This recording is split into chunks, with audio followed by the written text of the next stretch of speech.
Chapter 6. 114. Hope's Canvas. A new day brought with it a new portion of pain, hardship, and despair. Sunny and Elias were dragged into the arena, the same ascended warmonger guiding them by the chains attached to the collars. Sunny stumbled forward, his gaze locked on the man's broad back. The jailer was incredibly tall for a human, his height more than even that of the shadow demon Sunny was currently inhabiting. His figure was solemn and powerful, a sense of terrifying strength radiating from it in almost physical waves. The Apostle of War wore the same ragged leather armor and a tattered red robe, his features hidden behind a deep hood. In all these weeks, Sunny had never seen his face or heard him speak. The great blade on the ascended warrior's back looked special too. It was definitely enchanted with very powerful magic.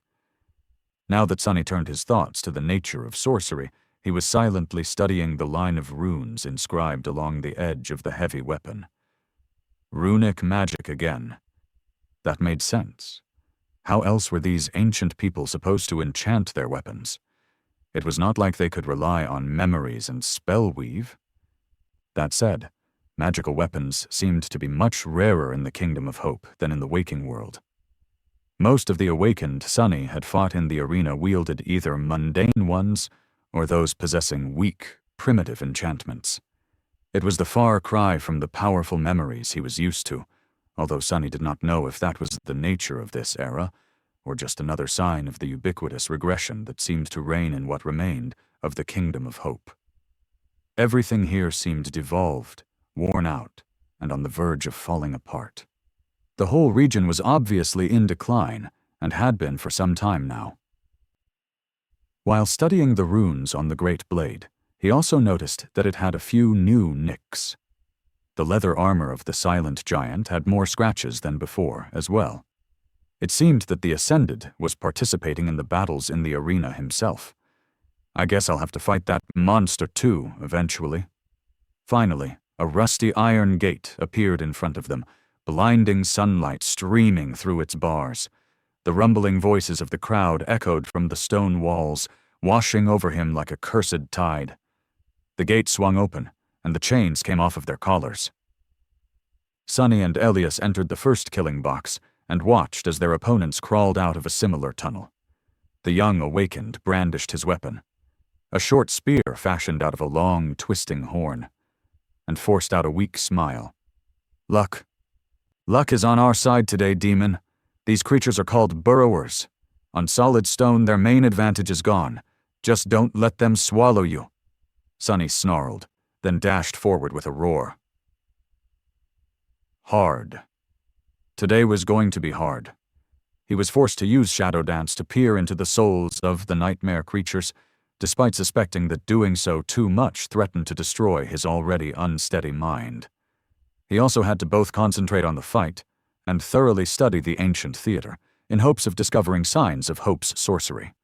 It was almost like his first training sessions with Saint, when he had to resist the taciturn monster, while simultaneously keeping an eye on his shadow to decipher the secret of its dance. The problem was that back then, he had ended up beaten black and blue by Saint most of the time. Now he couldn't allow himself to lose. Sunny descended upon the repulsive burrowers, which looked like sacks of bulbous flesh with giant circular maws gaping in them, and tried to slaughter the abominations without being eaten alive. The first fight came and went, and then it was time for the second one, and then the third one, and then the fourth. Sunny had slain the vicious burrowers, and then a creature that resembled a giant walking skeleton, its bones green and as tough as granite, and then a swarm of monstrous ants that covered the floor of the arena like a carpet, and then a being that was like an oozing mountain of mire sludge that had long, razor-sharp steel sickles protruding from it. His body was torn, and sliced, and crushed, and gnawed on. Elias had healed the most terrible wounds, but the rest remained, not worthy of having precious soul essence wasted on them yet. Sunny was once again overwhelmed by pain, rage, and the desperate need to fight for his survival. Everything else disappeared. The only thing that remained was battle, blood, and murder, and fear. However, today, that wasn't enough. He fought through the battle fog that encompassed his mind and kept searching, studying every corner of the Red Colosseum. The floor of the arena, the walls surrounding it, the rows of seats rising above, in search of intricately engraved runes.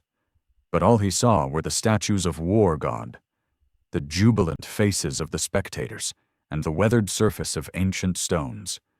There was no hint of any engravings anywhere. "Where are you? Where?" The fifth battle almost cost him his life, while fighting against a familiar foe. A giant, worm-like creature that possessed a seemingly endless reserve of vitality. Soon he had tripped on the uneven surface of the floor of the arena, lost his balance, and tumbled down. If not for Elias, who fearlessly jumped forward and pulled the attention of the terrible abomination to himself, he would have been viciously mauled, or even lost his life. Back when Sonny had fought a worm like that the first time, the creature eventually succumbed to the soul damage continuously dealt to it by the cruel sight. Today, however, he had no deadly memory to help him, only his claws, his fangs, and his horns. In the end, Sonny had to literally rip the giant abomination to shreds. Only when its body was torn apart completely did the worm stop regenerating new flesh and recovering from all the wounds and finally died. Exhausted, Sonny fell to his knees and breathed hoarsely, then threw a hateful glance at the crowd chanting his name. Finally, he lowered his head and glared at the wide groove in the red stone of the arena that had almost cost him his life. There were several grooves like that in some of the killing boxes, cutting through the floor of the Colosseum like broad channels meant for the rivers of blood to flow through them. Usually, he took note of their placement in advance to avoid losing his footing at a dire moment. But today, with his attention split between the battles and the need to study the arena, Sonny had failed in that regard. Damn thing! Why couldn't they just make the arena flat? Well, the answer was obvious. All that blood had to go somewhere. And if not for these grooves, the whole Colosseum would have slowly turned into one giant crimson pool. He frowned. Wait, that doesn't make sense, though. Sonny lingered, noticing that the gate to the sixth box was already opening. The grooves were as ancient as the Red Colosseum itself, which meant that they had been here long before the warmongers started holding their demented trials here, long before the name Red Colosseum was even given to it, which meant that these grooves had been cut through the stone back when it had still been pristine white and had no blood spilled on it. So, serving as channels that took away blood could not have been their purpose. Sonny's lightless eyes narrowed. Suddenly, he realized his mistake.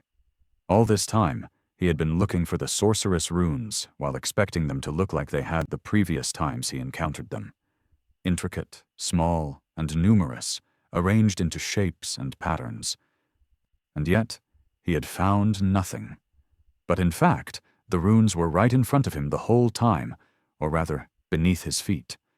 He was just too small and insignificant to notice them, like an ant crawling across a vast painting and failing to see the whole image for what it was.